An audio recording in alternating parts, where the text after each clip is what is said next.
Welcome to make my career institute. Hello dear students, मैं आपका स्वागत करता हूं मेक माई करियर के ऑनलाइन प्लेटफॉर्म पर, जहां पर आपको सिविल इंजीनियरिंग के डिफरेंट सब्जेक्ट्स के हम लोग डील करेंगे। और मैं आज आपके लिए लेके आया हूं सर्वेइंग जो कि सिविल इंजीनियरिंग का एक बहुत इंपॉर्टेंट सब्जेक्ट है ना।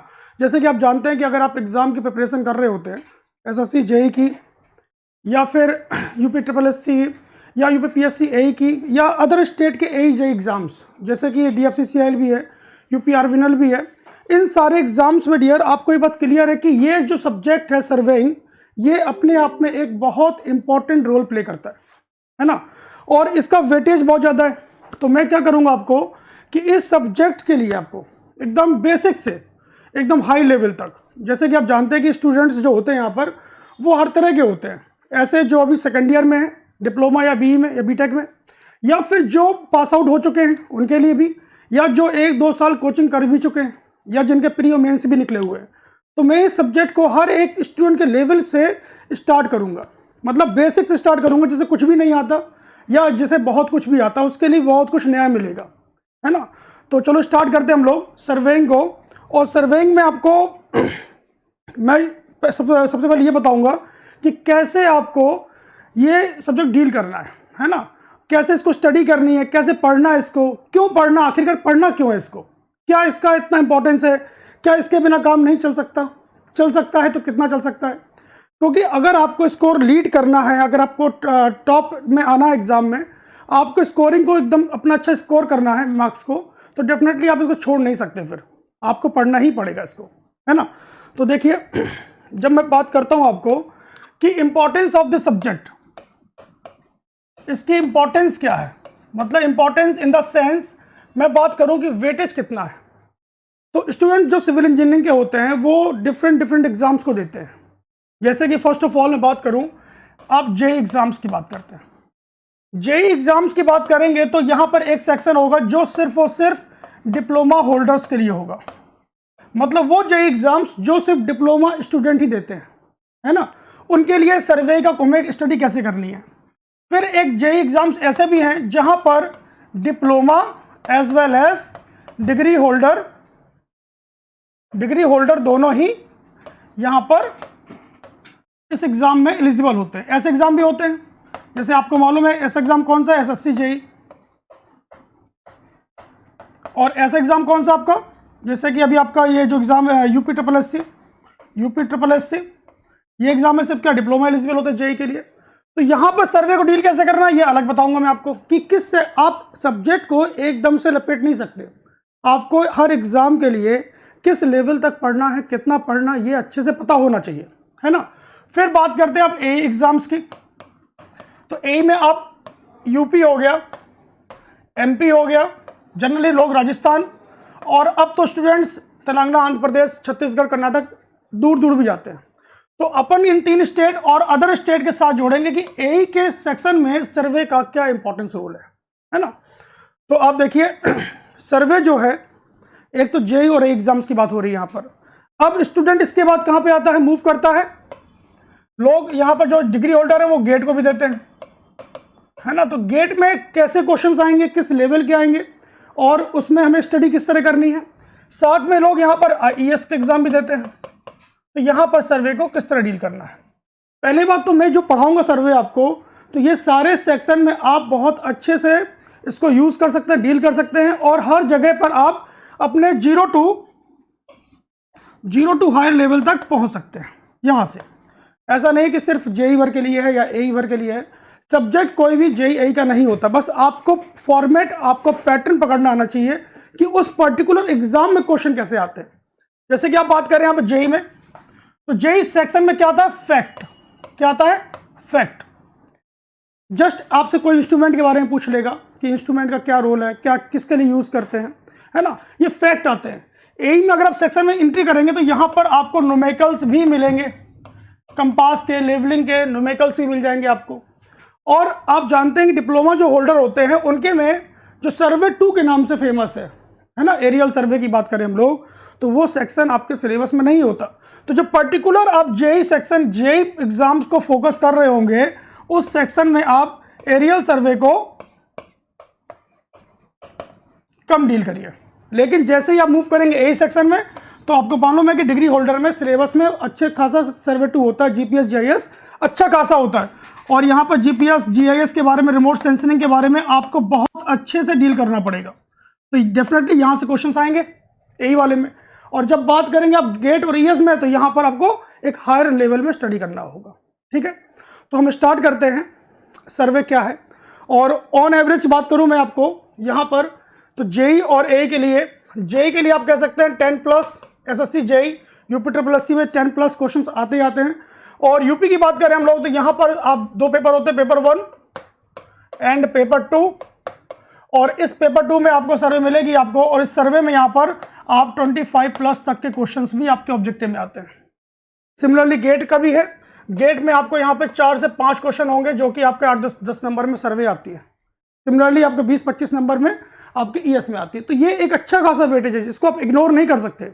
इग्नोर करने का मतलब ये है कि आप कहीं ना कहीं लीड जो करने वाले एग्जाम में, वो कहीं ना कहीं पीछे होंगे आप, है ना।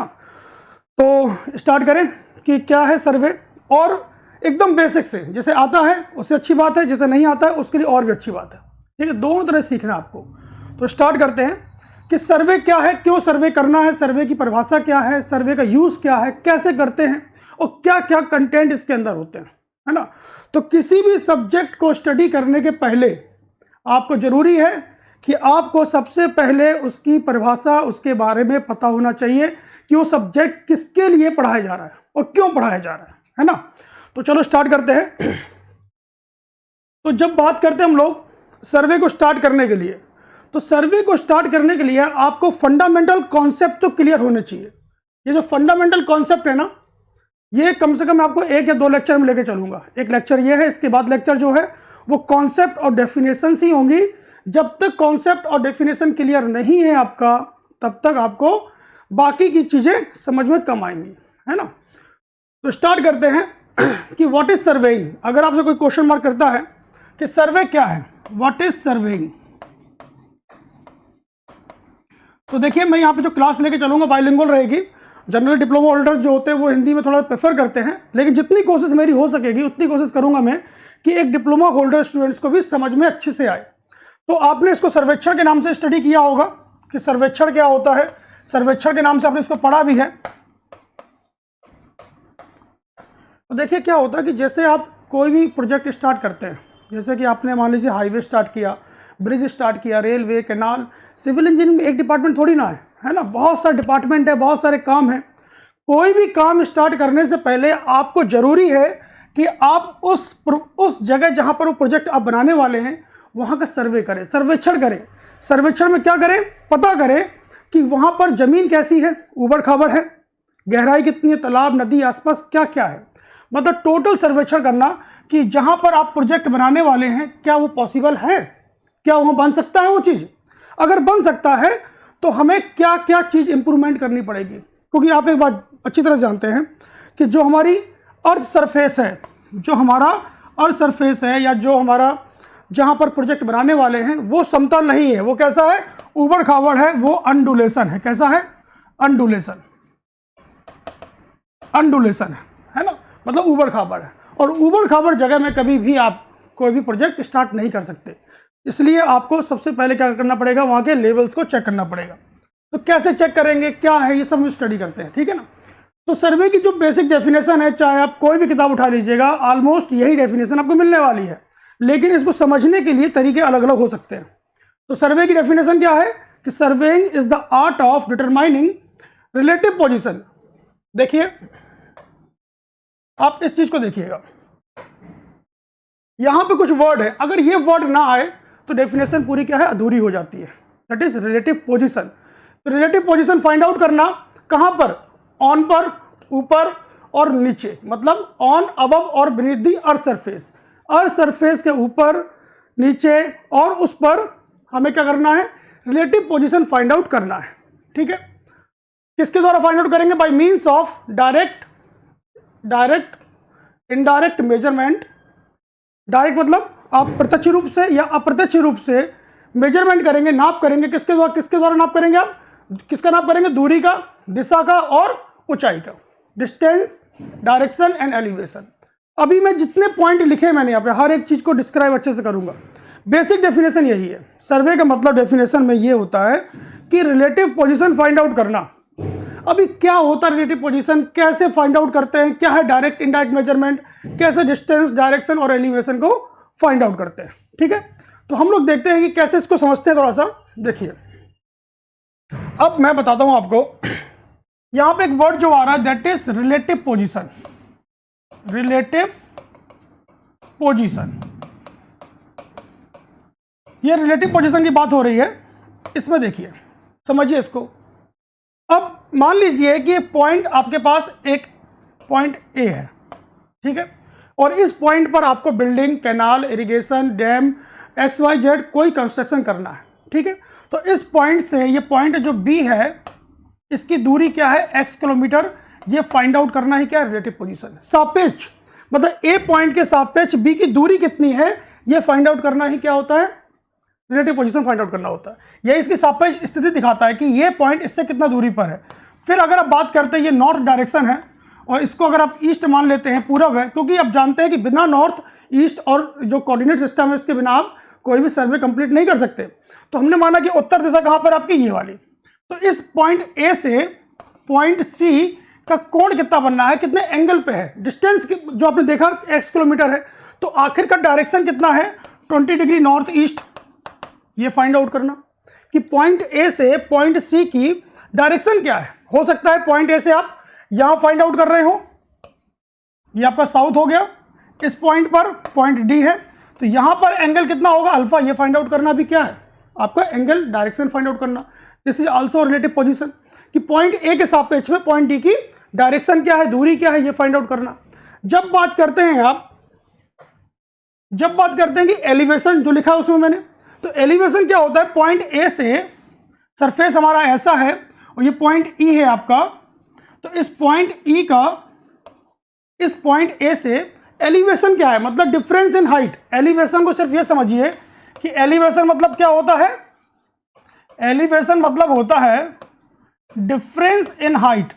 दो पॉइंट के बीच में ऊंचाई का जो अंतर है उसी को कहते हैं हम लोग एलिवेशन, डिफरेंस इन हाइट। तो पॉइंट ए और पॉइंट बी के बीच में दूरी कितनी, हाइट के फॉर्म पे हमने माना कि डिफरेंस इन हाइट h है। ये फाइंड आउट करना भी क्या है, रिलेटिव पोजीशन है ना। तो इसी के लिए आप यूज करते हैं डायरेक्ट और इनडायरेक्ट मेजरमेंट। डायरेक्ट और इनडायरेक्ट मेजरमेंट, डायरेक्ट मेजरमेंट वो होते हैं जो आप प्रत्यक्ष रूप से खुद करते हैं या फिर साथ में टीम के साथ करते हैं। जैसे कि आपको अगर ए से बी की दूरी फाइंड आउट करनी है तो आप क्या यूज करेंगे, यहां पर चेन और टेप। तो चेन और टेप क्या हो गया, डायरेक्ट मेजरमेंट है ना। आपको एंगल फाइंड आउट करना है, एंगल फाइंड आउट करना है तो आपने कंपास का यूज कर लिया, तो compass is also direct measurement है ना। आपने यहाँ पे एलिवेशन फाइंड आउट करना है कि दो पॉइंटों के बीच में डिफरेंस कितना है, तो आपने क्या यूज कर लिया, डंपी लेवल या फिर ऑटो लेवल, ये आपने लेवलिंग कर दी यहां पर, ये भी क्या डायरेक्ट मेजरमेंट है। लेकिन आज ये समय बहुत पुराना था जब टेक्नोलॉजी एडवांस नहीं थी। आज टेक्नोलॉजी एक से एक एडवांस हो चुकी है, जिसमें कि करना क्या है, आपको कुछ नहीं करना है, मशीन सेट किया आपने, इंस्ट्रूमेंट सेट किया और रीडिंग ऑटोमेटिक हो गई है ना। जैसे कि आप जानते हैं ईडीएम, इलेक्ट्रॉनिक डिस्टेंस मेजरमेंट। अब इलेक्ट्रॉनिक लग गया है तो फिर इलेक्ट्रॉनिक लगा ही क्यों है, जब खुद ही करना था तो फिर चेन और टेप से ही थे। जब लग गया इलेक्ट्रॉनिक, इसका मतलब क्या है, इलेक्ट्रॉनिक डिस्टेंस मेजरमेंट क्या हो गई है, इनडायरेक्ट हो गया। टेकोमीटर से आप टेकोमीटर से आप क्या करते हैं, डिस्टेंस फाइंड आउट कर लेते हैं, एज वेल एज आप एलिवेशन फाइंड आउट कर लेते हैं। तो ये क्या है, इनडायरेक्ट मेजरमेंट। तो डियर, ये ऑब्जेक्टिव में बहुत ज़्यादा पूछा गया है कि डायरेक्ट और इनडायरेक्ट मेजरमेंट के लिए कौन कौन से इंस्ट्रूमेंट होते हैं, है ना। तो देखते हैं, जैसे हम लोग, मैं आपको लिखवा देता थोड़ा सा। जब बात मैं करता हूं डायरेक्ट मेजरमेंट की, डायरेक्ट मेजरमेंट, तो डायरेक्ट मेजरमेंट्स बताए मैंने आपको कि वो जो है आपको डायरेक्ट जिसे मेजरमेंट करना है ना। तो यहां पे आपका चेन हो गया, टेप हो गया, ठीक है, कंपास हो गया, प्लेन टेबल हो गया। ये सारे इंस्ट्रूमेंट हम लोग आराम से स्टडी करेंगे। अब सिर्फ एक ऑब्जेक्टिव जो आता है, ये बहुत इंपॉर्टेंट है, इसको स्टार करिएगा, वेरी इंपॉर्टेंट है। ये प्रीवियस ईयर में ऑब्जेक्टिव आ चुका है, कि डायरेक्ट इनडायरेक्ट मेजरमेंट करने के लिए कौन कौन से इंस्ट्रूमेंट का क्लासिफिकेशन किया गया है। तो आपको देखना ये है जनरली। और यहाँ लेवलिंग में जो आप इंस्ट्रूमेंट यूज़ करते हैं, जैसे कि टिल्ट लेवल हो गया, ऑटो लेवल हो गया, डंपी लेवल हो गया, ये सब क्या है आपके डंपी लेवल, ये सब क्या आपके डायरेक्ट मेजरमेंट वाले हैं। इनडायरेक्ट मेजरमेंट में आप टोटल स्टेशन कह सकते हैं। आप इसके बाद अगर मैं बताता हूं आपको इनडायरेक्ट मेजरमेंट, जिसमें आप खुद नहीं करते। इनडायरेक्ट मेजरमेंट की बात करें आप लोग, तो इसमें आप खुद नहीं करते, इसमें जो भी काम करना है वो इंस्ट्रूमेंट करना है, बस आपको सेट करना पड़ेगा। एक मैनुअल ऑपरेट तो करना ही पड़ेगा, आपको मैनुअली उसको ऑपरेट तो करना ही पड़ेगा, लेकिन सारी कैलकुलेशन वो ऑटोमेटिक कर लेता है। जिसमें आपका टोटल स्टेशन है, ये बहुत फेमस है, बहुत से लोग इसको ऑपरेट आज भी नहीं कर पाते हैं। टोटल स्टेशन हो गया, ईडीएम हो गया, तो एटलीस्ट मोटा मोटा आप ये थोड़ा सा ध्यान दीजिएगा। टैक्योमीटर हो गया, ये जो है डायरेक्ट क्या है आपके इनडायरेक्ट मेजरमेंट के इंस्ट्रूमेंट है। तो बेसिक डेफिनेशन क्लियर हुई आपको। डेफिनेशन क्या है कि सर्वे जो है, सर्वेक्षण करना क्या है कि सिर्फ दो पॉइंट के बीच में जो दो बिंदु हैं उनके बीच में सापेक्ष स्थिति फाइंड आउट करना। और सापेक्ष स्थिति जो होगी वो डायरेक्ट या इनडायरेक्ट मेजरमेंट के थ्रू आप फाइंड आउट करेंगे। और कैसे फाइंड आउट करेंगे, क्या फाइंड आउट करेंगे, उसमें दूरी, दिशा, ऊंचाई, ये सारी चीजें फाइंड आउट करनी है। ये बेसिक डेफिनेशन है सर्वे का कि सर्वे में करना क्या है ना। और आपने यहाँ पे पॉइंट देखा, आपने यहाँ पे लिखा हुआ है कि मेजरमेंट जो होंगे, जो मेजरमेंट होंगे वो मेजरमेंट किस में होंगे, हॉरिजॉन्टल एंड वर्टिकल प्लेन्स में। अब यहाँ पर नया शब्द आ गया हॉरिजॉन्टल और वर्टिकल प्लेन। भाई ये प्लेन्स तो पहले ही परेशान किया हुआ था, जब इंजीनियरिंग ड्राइंग कर रहे थे तब भी समझ में नहीं आ रहा था प्लेन होता क्या है, कैसे प्लेन को डील करना है। तो ये हॉरिजॉन्टल वर्टिकल प्लेन्स क्या है डियर, कि आपको थोड़ा समझना ये है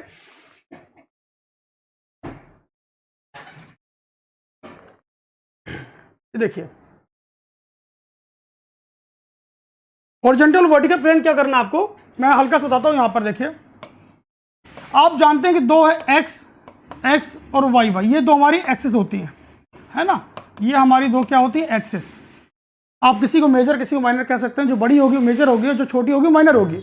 तो इसके अकॉर्डिंग जो प्लेन बनेगा ये that is a horizontal plane, और जो इसके अकॉर्डिंग प्लेन बनेगा that is a vertical plane.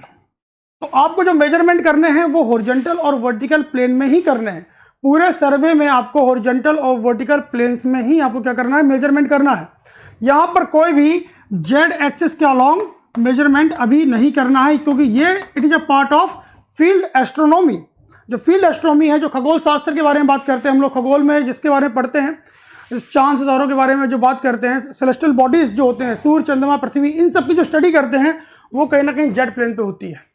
But आपको पढ़ना है सर्वे, दैट इज नॉर्मल सर्वे, तो वो आपको वर्टिकल और हॉरिजॉन्टल प्लेन में ही पढ़ना है। तो यहां तक क्लियर है, आगे बढ़ते हैं, है ना। सर्वे की बेसिक डेफिनेशन आपको क्लियर हो चुकी होगी, मतलब बेसिक फंडामेंटल क्या है। अब यहां पर जो टॉपिक है आपका ऑब्जेक्टिव ऑफ सर्वेइंग, सर्वेइंग करते क्यों है, क्यों करना चाहते हैं सर्वे, है ना। सर्वे की परिभाषा क्या है, क्लियर है। सर्वे करना क्या है, इसका उद्देश्य क्या है, ऑब्जेक्टिव क्या है, ये फाइंड आउट करना है आपको। अब बताना है कि क्यों करते हैं, ठीक है। यहां लिखा है to find out elevation of point, to find out elevation of point. दो पॉइंट के बीच में आपको क्या फाइंड आउट करना है कि एलिवेशन क्या है, डिफरेंस इन हाइट। जैसे कि मैंने बताया यहां पर ये पॉइंट आपका ए हो गया और ये पॉइंट आपका बी हो गया, तो इनके में डिफरेंस इन हाइट, मतलब कि मैंने बोला डिफरेंस इन हाइट मतलब कि ऊंचाई में इनके अंतर क्या है, ऊंचाई में अंतर क्या है, h, ये फाइंड आउट करना ही हमारा क्या है, उद्देश्य है, ठीक है। अब एक बात बहुत ध्यान सुनिएगा कि जब भी आप एलिवेशन फाइंड आउट करें तो उसके लिए क्या होता है, रेफरेंस पॉइंट बहुत जरूरी होता है। ये ध्यान दीजिएगा, without reference point elevation find out नहीं कर पाएंगे आप। Reference point, without reference point elevation find out करना पॉसिबल नहीं है। अगर मैं आपसे कहूं कि मेरा 2 साल का भतीजा इतना बड़ा है, इतना बड़ा है, तो विश्वास करेंगे आप। मतलब मैं कहूं कि मेरा 2 साल का भतीजा इतना बड़ा है तो विश्वास नहीं करेंगे आप। अगर मैं कहूंगा हाँ 2 साल का भतीजा इतना बड़ा है, मैंने नीचे लाया, नीचे क्या लिखा, रेफरेंस पॉइंट। ये क्या है, रेफरेंस पॉइंट। हाँ अब समझ में आ रहा है कि हाँ ये अब भतीजा 2 साल का इतना बड़ा होगा। जरूरी है कि reference point, without reference point आप क्या कर सकते हैं कि आप एलिवेशन फाइंड आउट नहीं कर सकते, करेंगे तो वो गलत होगा, ठीक है ना, लोगों को समझ में नहीं आएगा। तो ये रेफरेंस पॉइंट क्या होता है, ये फाइंड आउट करना जरूरी है इसमें। तो to find out elevation of points with respect to given और अज्यूम डेटम, गिवन और अज्यूम डेटम, तो जो गिवन और अज्यूम डेटम है डियर, यही आपका क्या है, रेफरेंस पॉइंट, यही क्या है, रेफरेंस पॉइंट। समझिए बात को, मैं आपसे कह रहा हूं कि एलिवेशन निकालना है आपको, तो एलिवेशन जब निकाल पाएंगे जब रेफरेंस पॉइंट होगा, विथआउट रेफरेंस पॉइंट आप एलिवेशन नहीं निकाल सकते।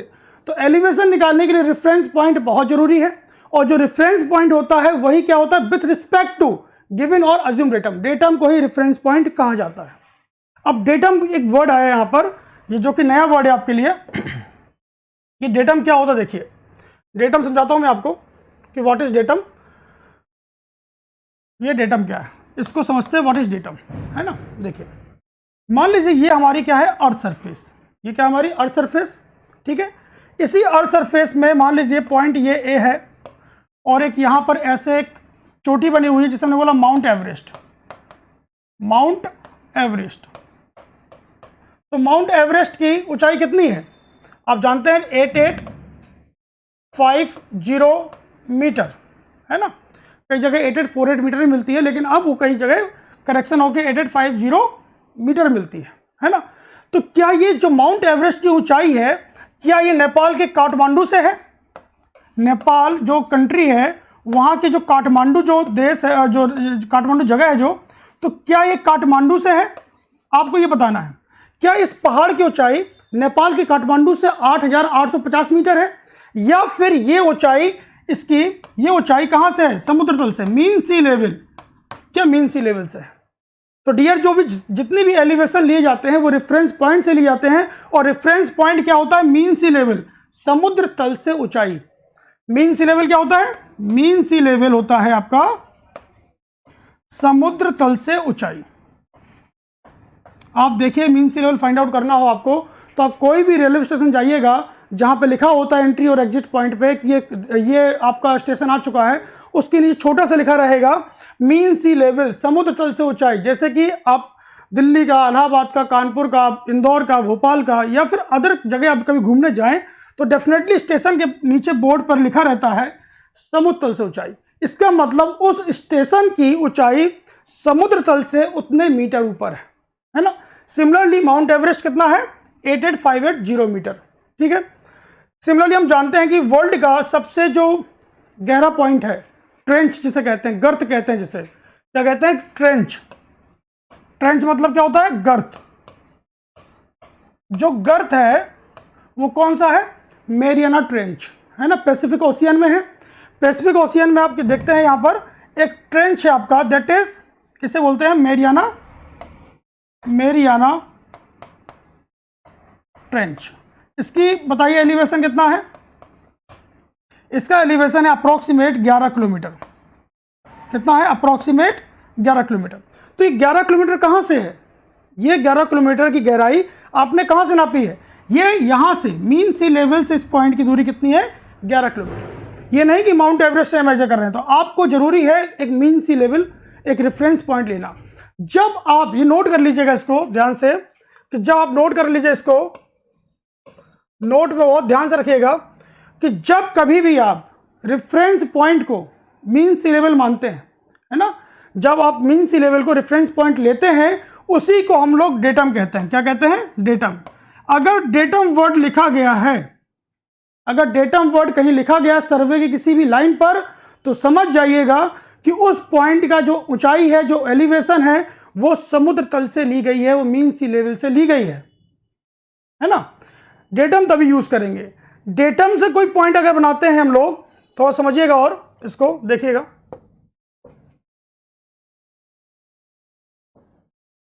अब थोड़ा सा और इसको समझिए थोड़ा सा गहराई से। देखिए ये रहा आपका अर्थ सरफेस, हमने इस पॉइंट का एलिवेशन फाइंड आउट किया, कहां से, समुद्र तल से, मीन सी लेवल से। तो मीन सी लेवल से ये पॉइंट आपका आया h मीटर, और मीन सी लेवल हो गया डेटम, क्योंकि आपने रेफरेंस पॉइंट किसको लिया है, डेटम को। लेकिन हो सकता है ये पॉइंट आपका ए है, ठीक है ना। पॉइंट ए की जो ऊंचाई है, एलिवेशन है मीन सी लेवल से कितना है, h मीटर, और मीन सी लेवल को आपने क्या माना है, रेफरेंस पॉइंट। तो रेफरेंस पॉइंट माना है आपने मीन सी लेवल को, इसलिए ये क्या हो गया, डेटम हो गया। Is that clear. लेकिन कभी कभी क्या होता है कि हर किसी के बस में बात नहीं होती है कि मीन सी लेवल से मेजरमेंट करे। जैसे आपको अपना मकान बनाना है तो क्या समुद्र तल से ऊंचाई नापेंगे, नहीं नापेंगे, क्योंकि आपके लिए गवर्नमेंट ने कुछ रेफरेंस पॉइंट बना दिए हैं, कुछ रेफरेंस पॉइंट गवर्नमेंट बनाए हैं, और ये रेफरेंस पॉइंट कहां से लिए गए हैं, समुद्र तल से। तो आपको जैसे बनाए गए हैं रेलवे स्टेशन, रेलवे स्टेशन हो गया आपका, ठीक है ना, गवर्नमेंट हॉस्पिटल हो गया, या जिला मुख्यालय जो होता है ना, हेड ऑफिस जो हो गया जिले का हेड ऑफिस, ये सब जो होते हैं, मतलब गवर्नमेंट बिल्डिंग्स हो गई, स्टेशन हो गया, रेलवे स्टेशन हो गया, हेड ऑफिस हो गया, जिला मुख्यालय हो गया, ये सब जब बनाए गए होंगे तो ये सब के सब मीन सी लेवल से नाप के बनाए गए होंगे। और जब आप अपना मकान बनाओगे तो आप अपना मकान hospital, railway station, head office, यहां से लेवल लेके बना सकते हैं। तो माना कि पॉइंट ए क्या है आपका, रेलवे स्टेशन, जिस शहर में आप रहते हैं उस शहर का रेलवे स्टेशन क्या है, पॉइंट ए। और आपको यहां पे एक बिल्डिंग बनानी है, आपको अपना एक मकान खड़ा करना है, तो इस मकान का एलिवेशन आप यहां से मेजरमेंट नहीं करेंगे, आप इस पॉइंट से नहीं करेंगे, आप करेंगे इससे। माना कि रेलवे स्टेशन की ऊंचाई कितनी आई, 200 मीटर, कितनी आई, 200 मीटर समुद्र तल से, ठीक है ना। तो आप क्या करेंगे, अपना मकान जब बनाएंगे तो अपने मकान का जो लेवल करेंगे आप, वो यहां से फाइंड आउट करेंगे। कहां से फाइंड आउट करेंगे, रेलवे स्टेशन से। ये पर्पस हमारा होता है, उद्देश्य क्लियर हो। पहला उद्देश्य क्या है, एलिवेशन फाइंड आउट करना, जो कि क्लियर हो गया। कैसे करना है, मीन सी लेवल से फाइंड आउट करना है। क्यों, क्योंकि हमें एक डेटम चाहिए, डेटम क्या होता है, मीन सी लेवल ही होता है, ठीक है, ओके। अब देखिए और क्या इसका, और क्या पर्पज है इसका, और पर्पज है इसका, उद्देश्य क्या है, to find out area, volume and other related quantities, angle, distance etcetera. तो एंगल और डिस्टेंस मैं बता चुका हूं आपको थोड़ा पहले ही।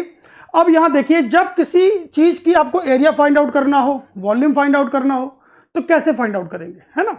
देखिए मान लीजिए कि ये सरफेस है आपका, यहां पे एक आप हाईवे निकाल रहे हैं, 4 लेन हाईवे निकल रहा है आपका, ये 2 लेन है, और ये मान लीजिए 4 लेन आपको हाईवे यहां पे निकालना है। तो 4 लेन जब हाईवे निकालेंगे तो यहां पर आपको जो मिट्टी है, जो अर्थ वर्क है, वो कितना होगा, मिट्टी कितनी चाहिए आपको, यहां पर मिट्टी कितनी चाहिए ये पता करना पड़ेगा। कई जगह आपको कटिंग करनी पड़ेगी, कटिंग मतलब मिट्टी खोदनी पड़ेगी आपको, कई जगह आपको फिलिंग करनी पड़ेगी, मतलब बैंकिंग करनी पड़ेगी, इसका मतलब आपको मिट्टी को भरना पड़ेगा कई जगह। तो कितनी मिट्टी भरेंगे, कितनी मिट्टी निकालेंगे आप, कहां पर कितनी मिट्टी चाहिए, आखिरकार यहां पर कहां पर कौन सा कितना लेवल है। हर जगह आप देख रहे हैं ना कि लेवल अलग अलग चेंज हो रहा है, यहां पर H1 अलग लेवल है, यहां पर H2 अलग लेवल है, यहां पर H3 अलग लेवल है। ये सारी चीज फाइंड आउट करना भी हमारा एक उद्देश्य होता है। तो जब हम बात करते हैं इसके एरिया फाइंड आउट करने की, तो आपको मालूम है कि मैं एग्जांपल ले रहा हूं, फॉर एग्जांपल हाईवे के केस में आप बना रहे हैं हाईवे, है ना। तो हाईवे के केस में आप एग्जांपल ले रहा हूं आपके लिए। तो हाईवे का क्रॉस सेक्शनल एरिया कैसा होता है, highway generally cross sectional area कैसा होता है, ट्रेपेजॉइडल। ट्रेपेजॉइडल क्या होता है, क्रॉस सेक्शनल एरिया, है ना। तो मान लेते हैं हम लोग कुछ इस तरह का सेक्शन है आपका, ये आपका हाईवे है, जो कि मान लीजिए 2 लेन 4 लेन कुछ भी हो सकता है, इस तरह ना। तो आपने यहां पे इसका सेक्शन बनाया,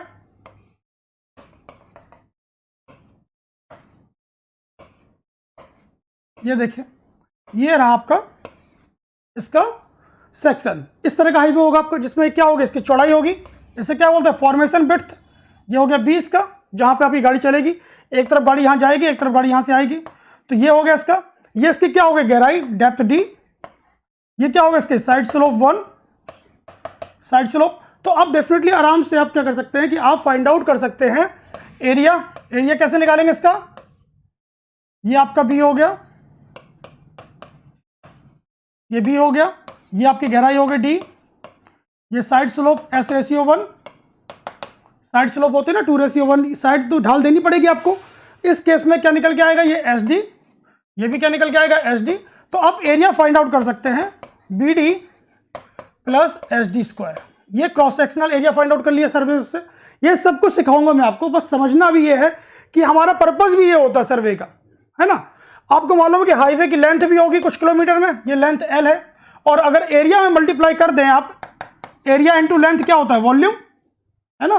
तो जो आपने एरिया निकाला है तो वॉल्यूम क्या निकल के आएगा, वॉल्यूम बराबर BD plus HD square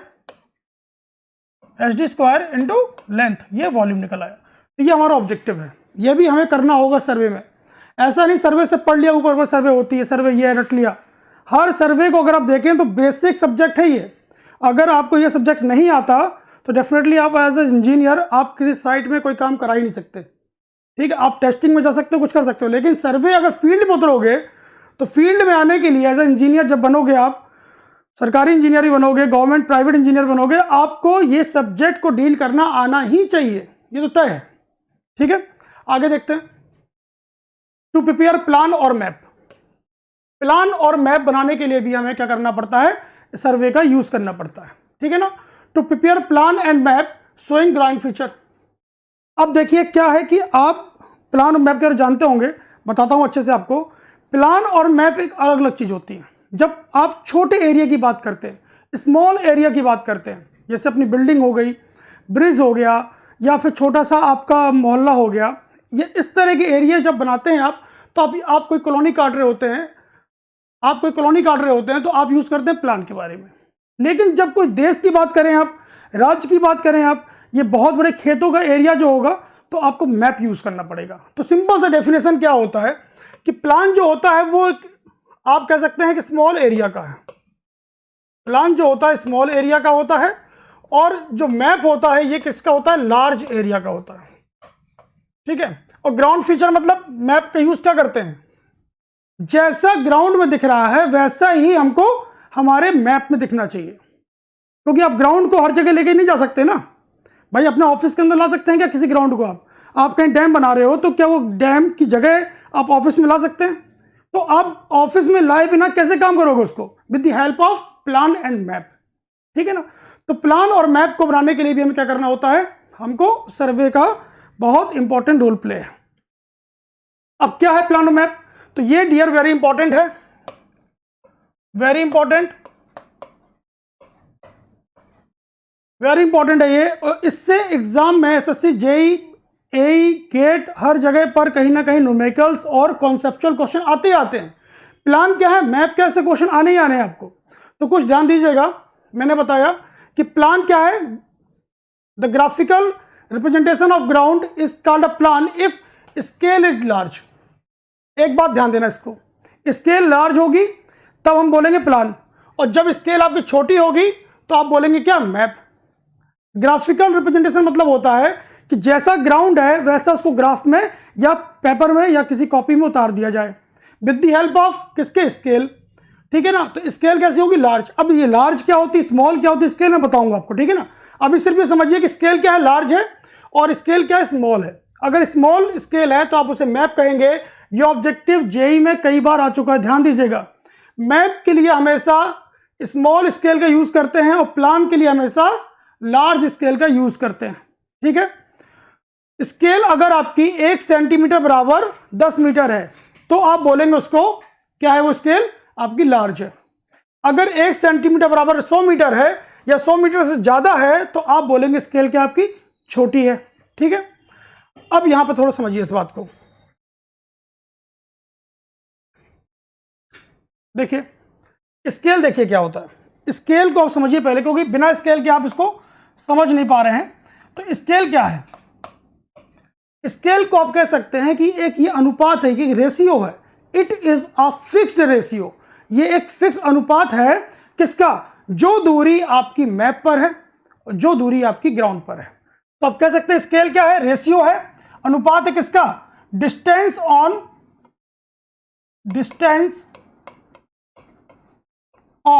map. इसको कहीं और लिख देता हूं मैं, देखिए स्केल क्या है आपका, मैंने कहा अनुपात है ये। तो जो डिस्टेंस आपकी, डिस्टेंस ऑन मैप या plan upon distance on ground. बाकी स्केल का तो मैं अलग चैप्टर ही पढ़ाऊंगा आपको अलग से, क्योंकि स्केल एक छोटा टॉपिक नहीं होता है, स्केल से बहुत न्यूमेरिकल्स आते हैं, बहुत कॉन्सेप्चुअल टॉपिक है ये। तो इसको तो मैं पढ़ाऊंगा अलग से एक टॉपिक पे।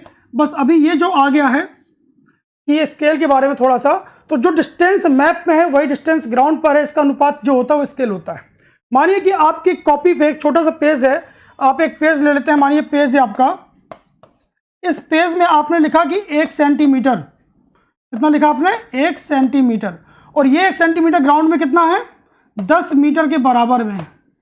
मतलब 10 मीटर आप ग्राउंड में मेजरमेंट कर रहे हैं, तो उसको अपने कॉपी पे, पेन पे, पेपर पे कितना दिखा रहे हैं 1 सेंटीमीटर। तो जो ये रेशियो निकल के आएगा वो स्केल कहलाएगा। मतलब आपने लिखा कि 1 सेंटीमीटर जो कॉपी पे है वही 10 मीटर किस पे है, जमीन पर है, ये स्केल है।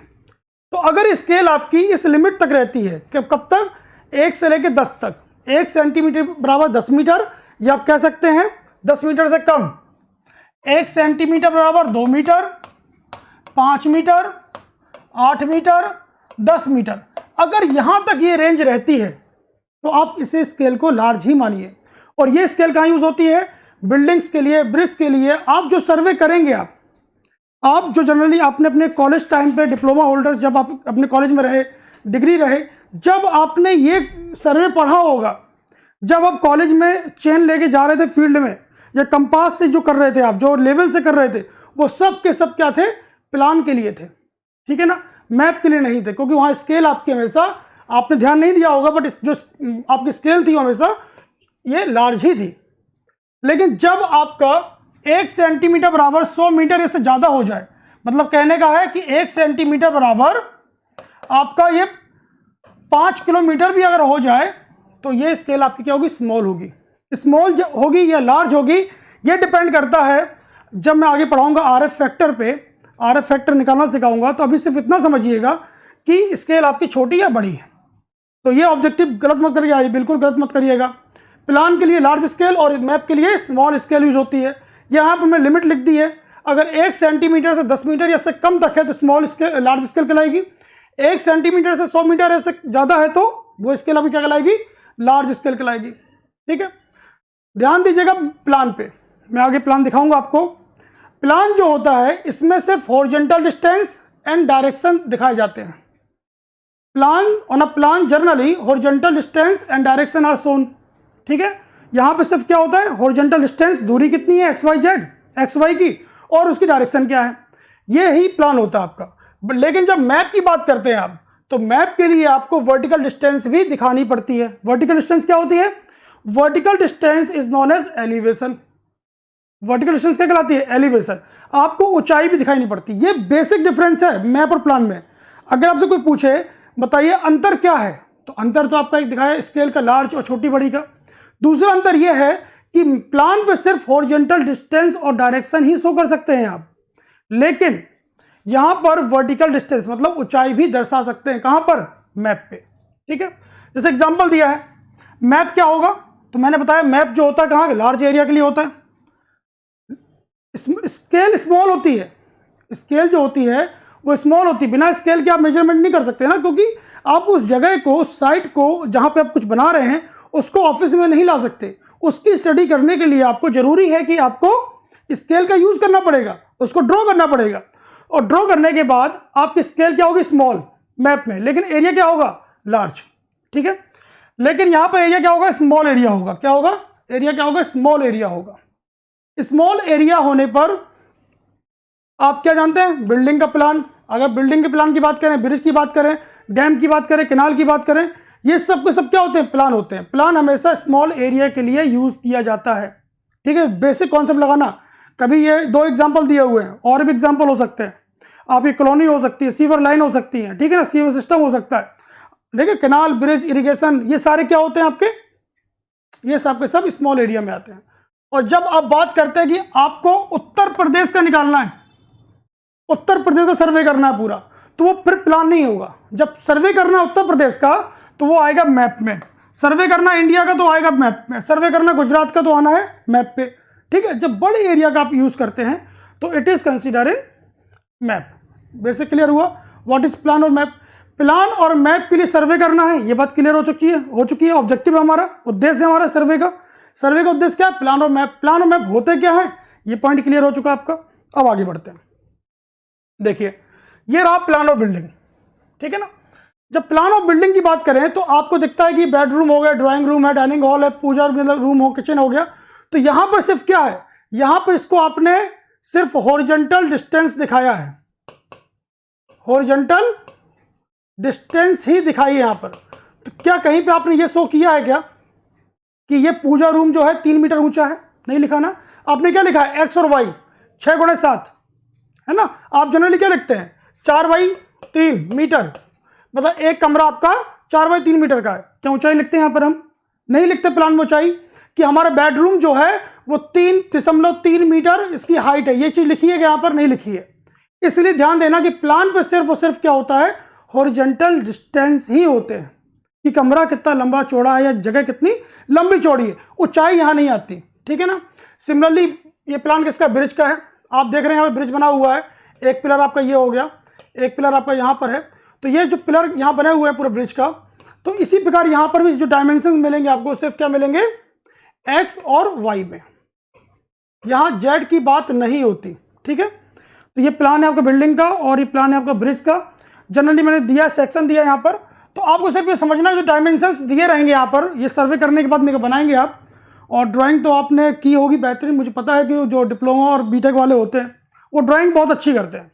मतलब ये है कि लास्ट टाइम ही जमा करके आते हैं, बस कहाँ से करते हैं उन्हें खुद नहीं पता होता। तो लेकिन अब ये करना है, आपको सीखना होगा, क्योंकि इसको जब आप पढ़ेंगे एस्टिमेशन, कॉस्टिंग, वैल्यूएशन, तो डेफिनेटली है कि आपको ये समझना होगा कि ये कैसे बनता है और सर्वे के थ्रू क्या हेल्प करके हम कैसे बनाते हैं इसको, ठीक है। ओके, जब बात करें मैप ऑफ इंडिया, ये मैप ऑफ इंडिया की बात है और इस मैप ऑफ इंडिया में हम लोग लार्ज पूरे देश की बात कर रहे हैं, इसलिए यहाँ पर क्या है, इसलिए इसको हम लोग एक मैप में लिया है। हालांकि यहाँ लिखा है मैप नॉट टू स्केल, अब यहाँ पे स्केल पे नहीं बनाया गया, नहीं तो जनरली आप देखेंगे जो आपके घरों में होगा वहाँ पर एक यहाँ पे स्केल बनी होगी, यहाँ पे एक स्केल बनी होगी जिसमें लिखा होगा 1 सेंटीमीटर बराबर 200 या 250 मीटर के बराबर। ऐसी स्केल कोने में लिखी रहती है, हालांकि इसमें नहीं लिखी है, लेकिन ऐसी स्केल एक वहाँ पर लिखी रहती है मैप के केस में, ठीक है। जब बात करें मैप ऑफ उत्तर प्रदेश तो सिमिलरली यहाँ पे एक स्केल रहेगी, और जब आप बड़े एरिया के लिए कर रहे हैं 1 सेंटीमीटर बराबर 150 मीटर, ऐसे एक स्केल लिखी रहती है यहाँ पर, ठीक है। तो ये आपका मैप ऑफ उत्तर प्रदेश है। तो ये आपका हुआ। एग्जाम पॉइंट ऑफ व्यू से कुछ बात ध्यान देनी है आपको।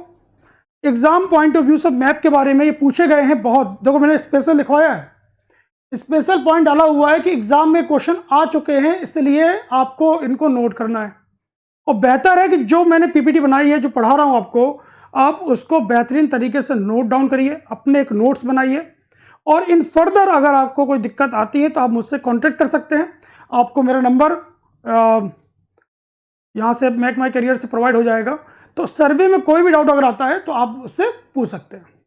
तो पूछा गया है कि टोपोग्राफिकल मैप किसके लिए यूज होता है, तो ध्यान दीजिएगा, टोपोग्राफिकल मतलब होता है नेचुरल, है ना, जो प्राकृतिक रूप से है, जो प्राकृतिक रूप से विद्यमान इस पृथ्वी पर, वो क्या है, टोपोग्राफिकल है ना। तो टोपोग्राफिकल मतलब होता है जो चीज नेचुरल है, जिसमें कि हम क्या दिखाते हैं, टोपोग्राफिकल मैप में आप ये दिखाते हैं अपनी नेचुरल जगह, नेचुरल चीजें, पहाड़, नदियाँ, झील, तालाब, ये सब जितना एरिया, हिली एरिया, तो क्या दिखाता है, पहाड़, hills, valley, river, village, town and forest, जंगल, ये सब। जिस मैप में ये सब शो किया जाए वो मैप कहलाता है टोपोग्राफिकल मैप, ठीक है, जिसमें सब कुछ दिखाया जाए, जंगल, पहाड़, नदियाँ, नेचुरल चीज़ें जहाँ दिखाई जाए, तो वो सब क्या है, टोपोग्राफिकल मैप है। और ये एग्जाम में आ चुका है कैडेस्ट्रल मैप, ये एग्जाम में आ चुका है, ये प्रीवियस 1-2 साल पहले ही आया था जेई में, और ये एई में भी आया हुआ है, मध्य प्रदेश के पेपर में भी आ चुका है, एपीपीएससी एई में, कि कैडेस्ट्रल मैप किसके लिए यूज़ करते हैं, जब कभी किसी को अपनी ज़मीन जागा बेचनी हो, खरीदनी हो, प्रॉपर्टी का लेन देन करना हो, जो ब्रोकर्स होते हैं, रियल एस्टेट में काम करते हैं, उन सब में जो आप जानते हैं लेखपाल, पटवारी होते हैं, लेखपाल जो पटवारी होते हैं वो जो मैप का यूज़ करते हैं, वो मैप का यूज़ क्या होता है, उसे कहते हैं कैडेस्ट्रल, उसे कहते हैं कैडेस्ट्रल मैप। पटवारी, लेखपाल जिस मैप का, जिस नक्शे का उपयोग करते हैं वो है कैडेस्ट्रल मैप। ये क्यों होता है, ये होता है बाउंड्रीज ऑफ फील्ड, खेतों की बाउंड्री फिक्स करने के लिए, किसान लड़ाई ना कर ले कि तुमने 2 कल्टीवेटर अंदर कर लिए, तुमने 2 कल्टीवेटर ज़्यादा तुमने हार्वेस्ट कर वो खेत जोत लिया हमारा, तो ये सब ना हो, इसके लिए हम लोग यूज़ करते हैं कैडेस्ट्रल मैप का, है ना। यहीं पे आप चेन का यूज़ करेंगे, चेन मतलब जरीब, जो आप जरीब पढ़ाऊंगा आगे मैं आपको, इसी मैप के लिए यूज होती है। मकान और कुछ प्रॉपर्टी अगर आपको खरीदनी बेचनी है तो उसके लिए आप जो यूज करेंगे वो क्या है, कैडेस्ट्रल मैप होगा। अब इंजीनियरिंग मैप देखिए, इंजीनियरिंग मैप क्या होगा, क्योंकि आप इंजीनियरिंग मैप पे क्या दिखाएंगे, जो इंजीनियर्स जो अपन लोग कंस्ट्रक्शन कर रहे हैं, जो बनवा रहे हैं उसके लिए, जिसमें कि क्या होगा आपका, which shows the details of engineering work such as, आप रोड बना रहे हैं, railway, dam, irrigation canal etcetera. आप जब इसको बना रहे हैं तो आप इससे पहले जो मैंने दिखाया था आपको मैप, तो प्लान, उसमें आपने हर एक डिटेल्स को पुट किया हुआ है कि कहाँ पर कोई पिलर कितना ऊपर है, कितना नीचे है, पिलर कितना चौड़ा है, या नदी किस तरह बह रही है, ठीक है ना, रोड की डायरेक्शन क्या होगी, किस शहर से कितना दूर पर है, ये सारी चीज़ें जो दिखाई जाती हैं इंजीनियरिंग डिटेल्स, वो दिखाई जाती है कहाँ पर, कैडेस्ट्रल इंजीनियरिंग मैप पे। ठीक है, अब बात करते हैं contour map. What is contour, contour क्या होता है, कंटूर का एक अलग टॉपिक ही होगा, अलग लेक्चर ही बनाऊंगा मैं आपको। बट कंटूर क्या है, कंटूर आप कह सकते हैं एक ऐसी चीज जो सेम लाइन, सेम एलिवेशन को जोड़ने वाली लाइन को आप कंटूर कहते हैं। The line which join the point of equal elevation, the line which join the point of equal elevation is known as contour. समान या समुच्च जो रेखा है, ऐसी रेखा जो सम ऊंचाई को जोड़ती हो, एक समान ऊंचाई को जोड़ने वाली रेखा कंटूर कहलाती है। तो कंटूर मैप में भी क्या करते हैं आप, सेम चीज है आपको, बस यहाँ पर कंटूर के लिए आप ये देखते हैं कि जो रोड, रेलवे और जो आप बनाने वाले हैं, हाईवे, रेलवे जो आप बनाने वाले हैं, उनके लिए सबसे अच्छा पॉसिबल रूट, सबसे उत्तम रूट कौन सा होगा, ये आप कंटूर की सहायता से ही फाइंड आउट करते हैं। कंटूर की सहायता से फाइंड आउट करेंगे कि सबसे अच्छा रोड कौन सा होगा, या किस रास्ते से जाया जाए। जैसे कि आपको दिल्ली से आगरा आना है तो क्या बेस्ट पॉसिबल रूट होगा। आज जो NH2 बनाया गया है, आज जो NH2 बनाया गया है, क्या ये आपको लगता है कि एक दिन आदमी उठे होंगे सो के, चलो दिल्ली से आगरा एक रास्ता बनाते हैं, ऐसा नहीं हुआ होगा। उसके लिए पहले ही स्टडी की गई होगी, उसके लिए बेस्ट मैप देखा गया होगा, बेस्ट रूट फाइंड आउट किया होगा with the help of contour, कि कहाँ कम ऊंचाई है, कहाँ ज़्यादा ऊंचाई, कहाँ समतल है, कहाँ गड्ढा है, कहाँ गहरा है, कहाँ ऊंचाई है, ये सब कुछ फाइंड आउट करना कंटूर मैप से होता है। तो डियर, 4 पॉइंट आपको बहुत अच्छे से याद रखने हैं, टॉपोग्राफिकल, कैडेस्ट्रल, इंजीनियरिंग और ये मैप। ये पूछेगा ऑब्जेक्टिव है, इसलिए मैंने एग्जाम पॉइंट ऑफ व्यू से इसको लिखवाया है। और इनकेस कोई भी डाउट अगर आता है तो हम उससे कंसीडर कर सकते हैं। ये कुछ ऑब्जेक्टिव है यहाँ पर आपके, जो प्रीवियस ईयर एग्जाम में आए हुए हैं, तो उनको आप थोड़ा सा देख लीजिए। और साथ में जो लेक्चर मैं पढ़ाऊंगा उससे जो possible objective previous year exams में या फिर और कुछ आ सकते हैं तो वो जरूर मैं आपको दूंगा। तो where is the headquarter of survey of India, survey of India का हेडक्वार्टर कहां पर है, सर्वे ऑफ इंडिया का बताइए भाई। सर्वे ऑफ इंडिया करता कौन है, GTS, ये आगे बताऊंगा मैं आपको। ग्रेट टिग्नोमेट्रिकल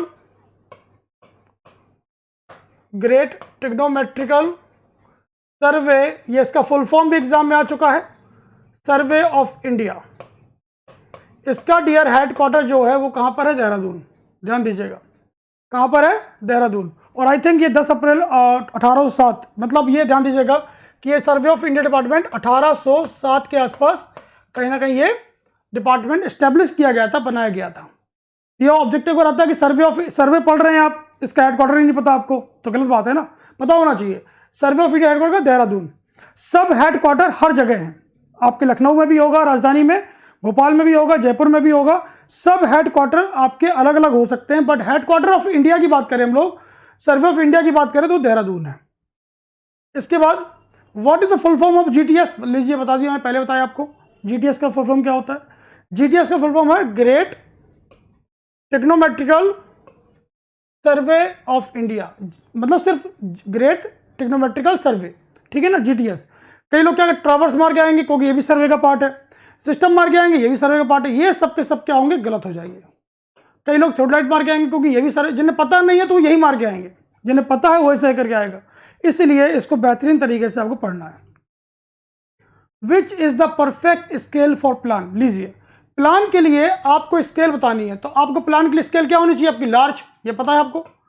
प्लान के लिए स्केल क्या होनी, लार्ज। लार्ज स्केल कब होती है, जब 1 सेंटीमीटर बराबर 10 मीटर या फिर इससे कम हो, 10 मीटर हो या कम हो। तो 10 मीटर या से कम, देखिए 1 सेंटीमीटर बराबर 10 मीटर, यही सही है, क्योंकि ये सब स्केल किसके लिए है, ये सब स्केल जो है, ये सब जो स्केल जो है, ये दोनों स्केल मैप के लिए है, क्योंकि ये 1 सेंटीमीटर बराबर 100 मीटर या फिर उससे ज़्यादा वाली कंडीशन है। यहाँ पर क्या है, 1 सेंटीमीटर बराबर 10 मीटर, ये स्केल क्या आपकी लार्ज है, और ये जो स्केल है ये आपकी क्या है, स्मॉल है।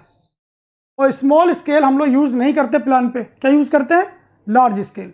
और लार्ज स्केल क्या होती है, 1 सेंटीमीटर बराबर 10 मीटर। और नन ऑफ दीज का ऑप्शन तो फिर क्लियर कट हो ही गया, कोई मतलब ही नहीं इसका, तो है ना। नन ऑफ दीज मतलब कि आपको सहूलियत मिल गई कि 3 में से एक बताना है, ठीक है ना। कभी कभी होता है तीनों गलत होते हैं, यही सही होता है ना। तो मैं प्रैक्टिस कराऊंगा आपको, मैं सर्वे का लाइव बेस लेके आऊँगा, जिसमें प्रैक्टिस सेशन चलेगा आपका, और प्रीवियस ईयर या जो और भी मोस्ट एक्सपेक्टेड क्वेश्चन बन सकते हैं वो मैं कराऊंगा आपके लिए, है ना।